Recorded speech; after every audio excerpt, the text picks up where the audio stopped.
This video is brought to you by patreon.com/worsttake. Get access to exclusive live streams and Discord servers, on-screen shoutouts, and early access to some videos when you join now. Help make sure that we can continue to make content like this by supporting the Patreon. Links are in the description down below.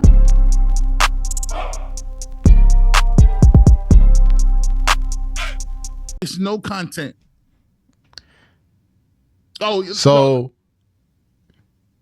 So the Browns defensive line, if you look at it, they're returning one starter.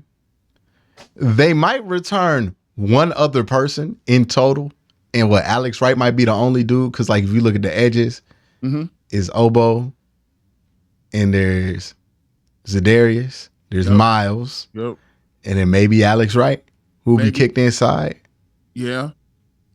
Are you assuming that they're gonna, like, so Isaiah Thomas is getting cut? Isn't he injured? Yeah, he injured. But Alex Wright injured too, right? Yeah.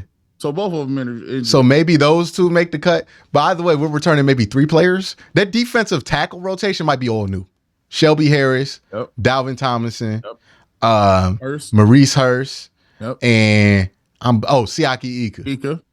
That's all new guys. That's it. That's all. Yeah. And is Jordan Elliott up out here? I don't know. G, you tell me. What do you think? I mean, he was playing in the Hall of Fame game. I had to look quickly. I said, "Is that a 96?" And he was getting stuffed in the Hall of Fame game. A man with 3 years, softly, of game day experience was getting reached. And then Siaki Ika comes in and is like, "Let me just show you how it is to just put people in the backfield and make plays." He ain't made a play all preseason. Who? And like, I know Jordan Elliott. Oh no, I haven't seen him. I'm astonished that the 96 is still alive and well out there. And I've seen Tommy Togiai get 2 sacks, and we all know Tommy Togiai is not like staying in the league that long. No, Tommy Togiai is going to own a chain of grocery stores in Euclid. Hey, now there's other leagues available. G, there's Canada, there's XFL, there's USFL. We're counting those now. Okay, yeah.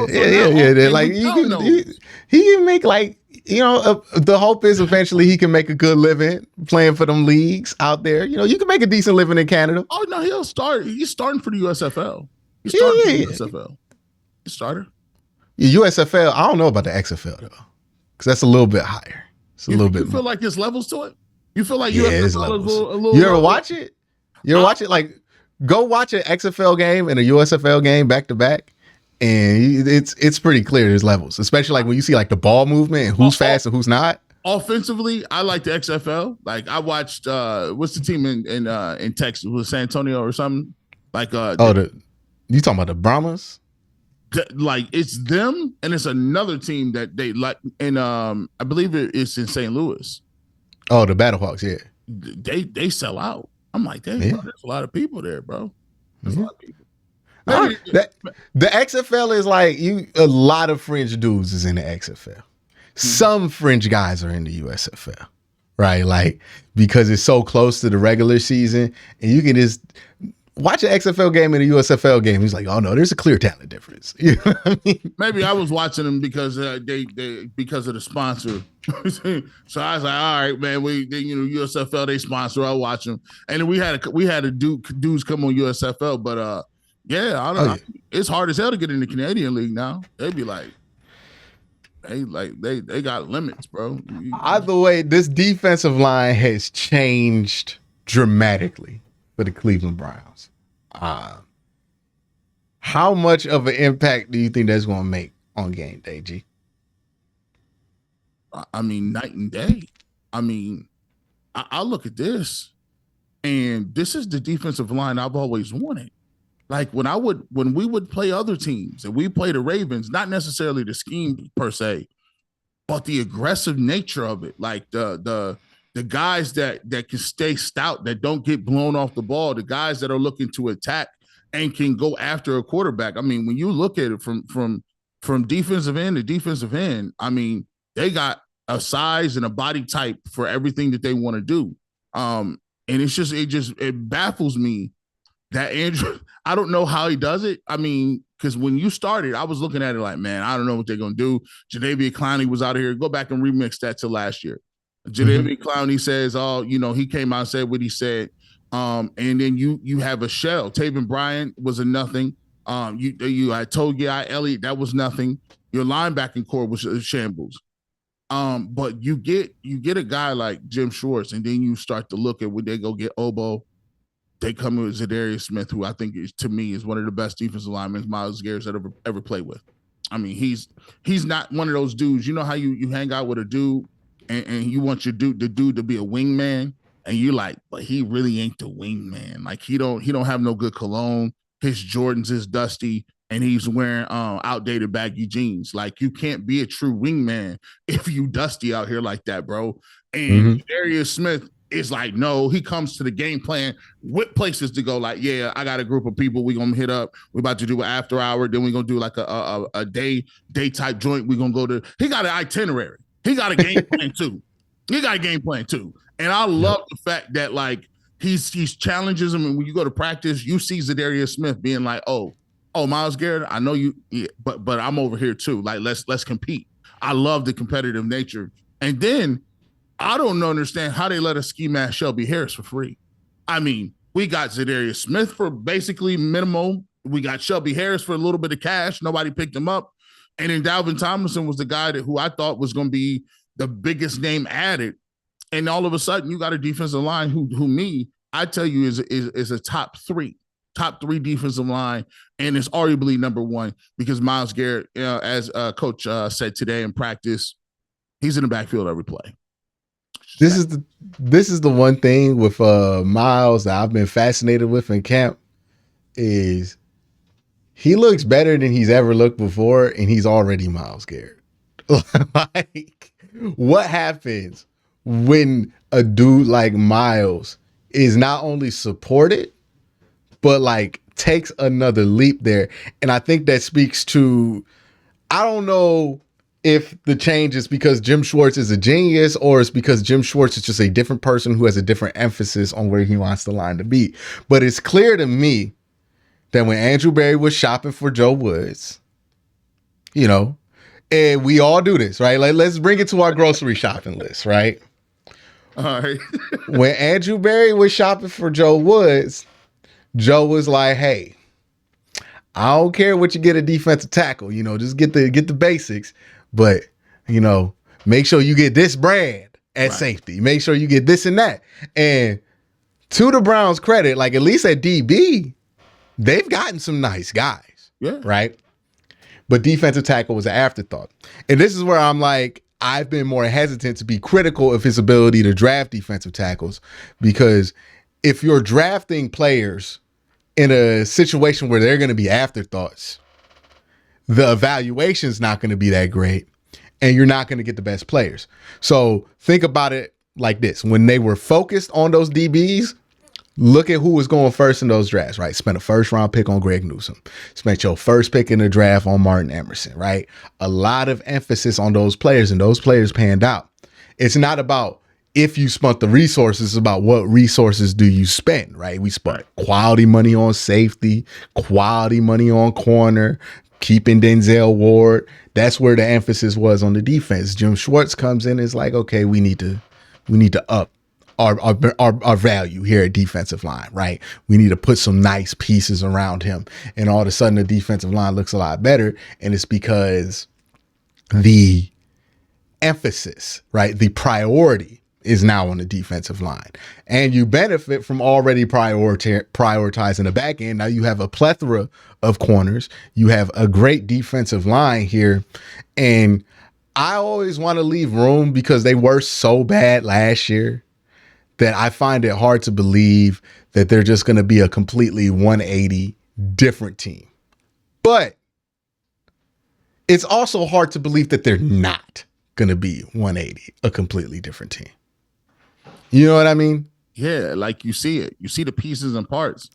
And the thing about it is, to me, and I think I was watching one of your blogs, and you had said, like, I'm going to evaluate like some of the guys who were bad last year And I'm going to wait and hold judgment on whether or not those guys are bad or not based upon what Jim Schwartz wants to do. And I thought that was a really cool statement, because there is something to be said for how guys go about doing their job when they're asked to do certain things. Everybody ain't good about doing certain things. Like when I played defensive line at Ohio University one year, we were brought in to be a penetrating defense. When I got there, the defense switched. We went from a 4-3 type to a 3-4, where now I'm used to being in. Now they're like, no, you a 5 technique and you about to just slide left or right, taking up blocks. And it took me 2 years to figure out, well, how do you go about making plays in that system? How does that and it's just a whole different mindset. Then they switched it again. And from my perspective, this is just me. I think if you poll the audience from a defensive lineman perspective, all defensive linemen want to attack. We like to attack. Like if you ask an offensive lineman what do they want to do, run block or pass block, they probably say run block, because we want to be aggressive and we want to do something. One of the things I wanted to bring up was it's hard to evaluate Miles. It's hard to evaluate these dudes because when you stink on the defensive line, I think people don't understand how much got taken away from even what Joe Woods would want to do, right? Because not only did they stink on the defensive line, they couldn't cover at the back end. And what ended up happening, right? Okay, we're going to do these if then this, which is pretty normal in NFL, right? If you're a corner, you're supposed to know, okay, if they flash out to the flat, we're going to do this. If he buzz, I'm going to take this, you're going to carry that. These things are not mysteries, right? I was talking to Tyvis Powell about this. He's like, what the combination of you two are supposed to do in this coverage. It is not a mystery. You're not getting hit with anything new in an NFL game. But when it becomes to the point to where nobody trusts what anybody's doing, what's coach going to say? This is what the halftime adjustment ends up being. Let's just run base, right? All we going to do is just straight up run base. Because if you can't be, we're here and we can't do this and I can't have you here, we just going to run base. Can we run base? We're going to run base, right? And the problem with running base is you're running base. And that's a problem in the back end. It's a real problem on the front end because basically you're just going 4-on-5 every play. What the magic of a defensive line is supposed to do, and sometimes people will see like a 3-by-1 and not know why the defensive line is in a 3-by-1 or overload or something like that, or like a show and an overload, and they switch and they send the linebackers to the other side to overload that. The reason you're doing that is because you're trying to, the same reason offensive linemen pull, right? You're trying to create a mismatch. You're trying to create a numbers advantage. You're trying to go, okay, instead of going 4-on-5, we're going to go 3-on-2. We're going to have Okoronkwo on one side. We're going to have Miles on your inside shoulder. So he can rip and dip right underneath you. And then we're going to put Za'Darius on a guard. So all of a sudden, now you have to think, do I want to slide that over? And then if you slide that protection over, what happens? You could delay blitz a linebacker straight into the hole that's going to open up right in the middle of the pocket. It's a chess game, basically, that happens there. But the Browns did not have the pieces last year on the defensive line to play any of the chess games. So what did they end up having to do is just play base. And when you're playing base and you're trying to get upfield, what do you end up doing? You end up slashing, right? You end up being real easy to push out the way. And that's kind of the dysfunction of what happened last year. And if you look at this year, now you have all of these guys who are not only veterans, but been moved around, played around. Shelby Harris has played edge before, right? Yeah, playing him before. He has some snaps out there. Yeah, so you have guys, Za'Darius Smith who's been in the 3-4, so he's versatile. This is actually a relief to him. Remember all them 3-4, 4-3 discussions we'd had, like switching to a 4-3 is a 3-4 linebacker. Like it's a little different, but unless your thing is your great coverage ability, then you should be fine switching to a 4-3 if you're a 3-4 edge rusher. But it's one of those things where it's like the Browns weren't able to do any of that stuff. Like we're talking about how we gonna get Miles 1-on-1. You can't when you gotta run base. It's real easy. Slide left, rotate over, and just double team Miles. And then now we're going 1-on-1 with every other defensive lineman. 36% of the time. That's why you can see those numbers. And then people say it's so high. People say whether or not, hey, is that really accurate? Is he getting double? I'm like, yeah, they can slide the protection. They can keep a tight end in. They can put the back on that side. It's so many different things you can do with Myles Garrett. One of the things that I really was enjoying and I was looking at it and I've been looking at some different old school seminar film from Jim Schwartz, and he's doing his coaching clinic and he's just talking about his philosophy when it comes to certain things. And one of the things that I thought it was really cool was he talked about, and you'll see this a little bit this year, he's going to, like, a lot of people naturally assume that when you talk about a defensive end, those guys have contain all the time. And Jim Schwartz talked about, back in the day when he got Javon Curse, he's like, listen, we're only gonna contain the one side, and usually people think, oh, we got our 2-5 techniques. He's like, no, I want to give my best pass rusher an opportunity to run a two-way go. So, unlike, Greg Williams, who says, all I want to see you do is, I think he said he only want to see him do is a rip move. He can't do no other moves. He's like, why would I put restraints and shackles on my best pass rusher? I want him to be able to beat guy inside. I want to be able to beat a guy outside. So a lot of times if you're a right-hand quarterback and you're scrambling, it's almost impossible for you to be scrambling left and then turn your body back to the same angle and throw the football. So you see a lot of times people just let those guys go out there. Like, go ahead, run out there. That's cool. I also love the fact that he does a lot of blitz bluffing with the A gap. His double A gap blitzes are devastating. They'll take 2-3 steps forward and engage a guard and then drop back. And then you think that those guys are coming, and then all of a sudden there's a safety coming off the backside screaming and he hitting the ear hole. So he does a lot of smoke and mirrors. And when you talk about it and you hear him say, and you ask Myles Garrett, I think Aditi was talking to Myles, and he said, why do you guys like playing for Jim Schwartz? And he said, because, like, you free. Like, I could go out there and make plays. Like, people always want that next level of Myles Garrett, tackles for loss and in the backfield. But now he's wide, and he can do whatever he wants. And they'll fix it on the back end, which is that's where it's going to be really fun to watch this year. And the biggest difference too between having a Jim Schwartz and having a Joe Woods, because I don't know what Joe Woods was teaching them, right? I can evaluate the product from the outside looking in and be like, it was not good. Yeah. I don't know if the problem was Jim Schwartz didn't know what he's talking about, whatever it was. But what was obvious to me was at some point people stopped listening. Right. Oh, yeah. And as a former player, how important it is to have people, like, sometimes a coach is good because people just want to listen to it. Right. And that's half the battle for a lot of coaches in the NFL. Right. In college, you got to listen to your coach because you on scholarship. Your life is basically at that dude's hand. Now it's a little different because of NIL and these guys have a little bit more agency, but it's not until the pros to where, like, the coach's rep matters. And that's why coaches get cycled out in the NFL so much faster than any other league in football, because the players can sit there and go, well, I don't got to listen to you. You know what I mean? They're well within their right to do that. There's, in a lot of cases, some of these guys are paid more than the guy who's supposed to be coaching.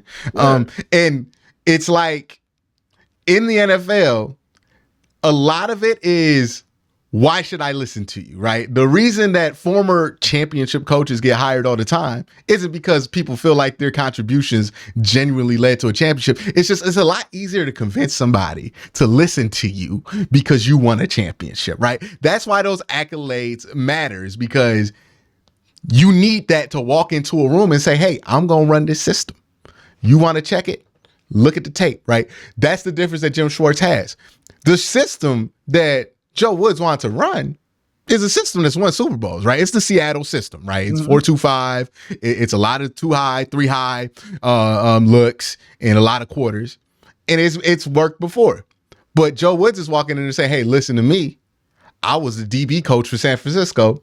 Ain't going to sit as well as Jim Schwartz going, hey, the best defensive line of football that everybody talking about? That defensive Philly? You know who started that? It's me. Yeah, look at the tape. Yeah, that's me right there. It's me coaching that team. You know what I mean? That's me coaching this defensive line. It's me that worked with Bill Belichick. All of a sudden, people who are on the Browns have to go, all right, man, maybe he knows something. Maybe I got to just give him the benefit of the doubt. And that's the ability that Jim Schwartz has over him. He's not only that experience, not only if something happens in the game, he's seen it before, he doesn't need to panic, but also it's so much easier for these dudes to buy in because it's Jim Schwartz giving the message. Let me ask you a question. Do you think it was a mistake, hindsight 2020?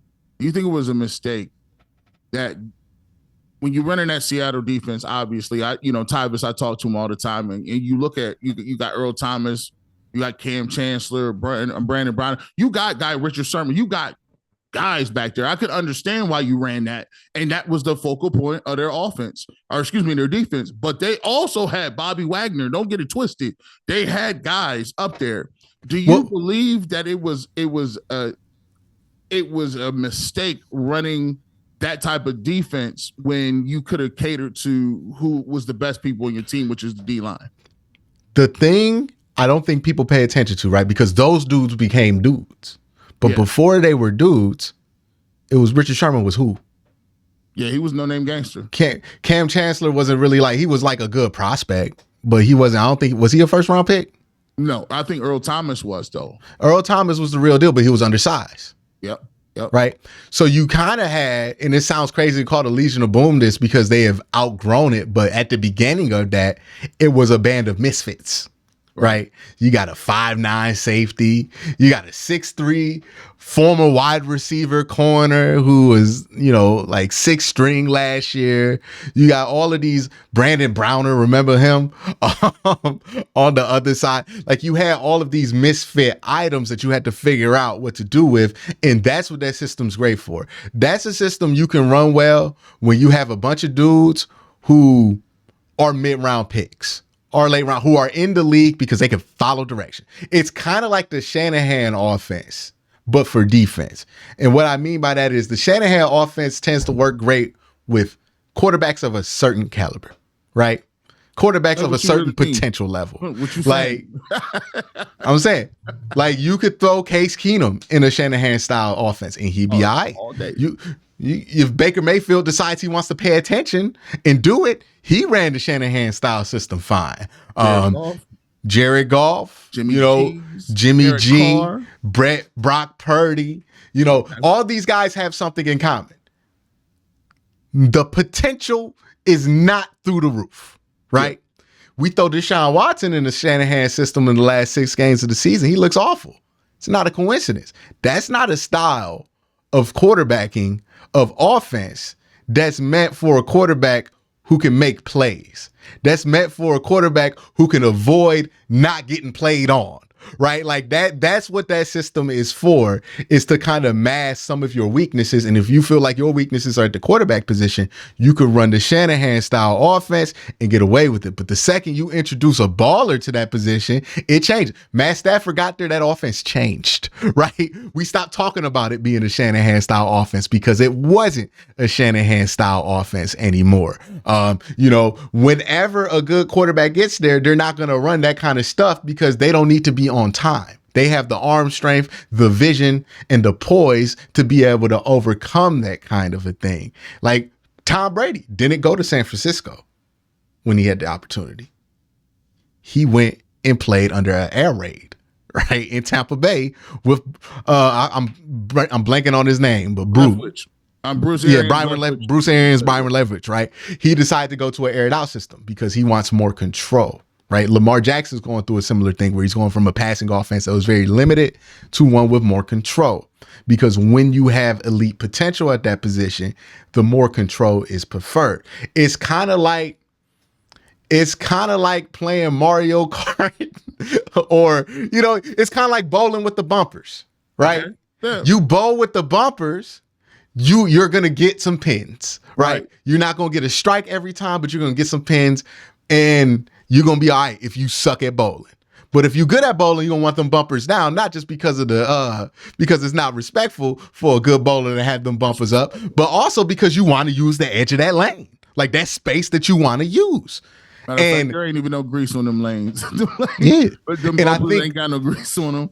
Rolling all the way back to Joe Woods, that's what I mean when I say that his defense is the Shanahan style, because it's like, yeah, if you have some pieces, You know, but if you look at like what they did at the end or at the peak of Legion of Boom, it's not as strict of that system. It's more of a, hey, we're gonna let him play some man. We're gonna let ET come up and disrupt and be himself in his cover three. At that point, they was already who they was. Like when you were who you are at that point, that now that we can remix it up, I was gonna sit here and tell you, I said that was what I was gonna ask you when you jumped onto my channel. I was gonna ask you, we talk defense over here. I was going to talk offense over on my channel because I wanted to figure out. Everybody keep asking me, G. Bush, what does the offense look like? I said, I've seen my quarterback throw the ball 3 times. We'll figure it out. I've seen a lot of Elijah Moore. He seemed to be the darling of camp. Haven't heard much of DPJ. Not saying that he's lost or anything. We already know who the number 1 receiver coming last year was. Mari Cooper. And I want to figure out whether or not we're going to ask you: is Austin Watkins Jr. a nice camp story, or you think he can play? You know what? Let's go on, take that walk over to your channel real quick so we can talk about that. All right, we'll do that. Come on down the street, man. All right, man. I'm be down there and get something to drink. Get something to drink. Let me get my people out. Get some grapes. Babe, can you make some more Kool-Aid?